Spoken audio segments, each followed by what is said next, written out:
যে আমাদের সিনিয়র রাজনৈতিক দলরা যারা স্টেপ নেওয়ার আগে ৫-৭ বার ভাবতে গিয়ে স্টেপই নিচ্ছেন না, এটা আসলে আমরা মনে করি আমাদের জাতির জন্য আরও বেশি মানে খারাপ দিকে নিচ্ছে।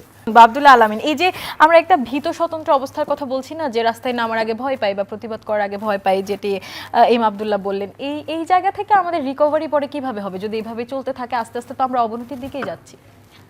আসলে আমরা রাস্তায় নামতে বা প্রতিবাদ করতে ভয় পাই না, কিন্তু আমরা বলতেছি এটা হচ্ছে একটা ভয়ের পরিবেশ তৈরি হয়েছে এবং এই ভয়ের পরিবেশ সবাইকে প্রভাবিত করছে।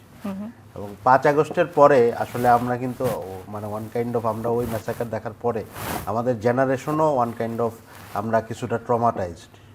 তো এই জায়গা থেকে আমাদের কনস্ট্রাকটিভ কাজ করার জন্য আমাদের রাজনৈতিক দলগুলো বা আমাদের যারা সুশীল সমাজের মানুষ আছেন, নাগরিক নেতৃবৃন্দ আছেন, প্রত্যেকের পজিটিভলি আসলে এঙ্গেজ হইতে হবে।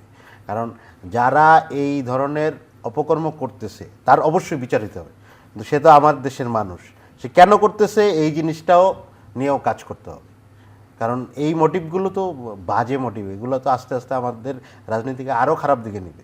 কারণ এই ধরনের এই সংখ্যাটা যদি বাড়তে থাকে, মানে কিছুদিন আগেও বা মনে করেন ৫-৭ বছর আগেও তো এই ধরনের ইস্যু এত মানুষ নামছে, রাস্তায় নামছে কনস্ট্রাকটিভ পলিটিক্যাল কারণে বহির্ভূতভাবে মেরে ফেলা, এগুলো কিন্তু বিচার বহির্ভূতভাবে যেই হামলা বা একজন আমাদের একজন হিন্দু ধর্মাবলম্বী একজনকে আমরা দেখলাম, শ্রমিক, উনি ময়মনসিংহের ভালুকায়, উনি আমি আজকে দেখলাম যে উনি নাকি অ্যারেস্ট ছিলেন, তাকে নাকি পুলিশ কাস্টডি থেকে নিয়ে তাকে পিটিয়ে মারা হয়েছে।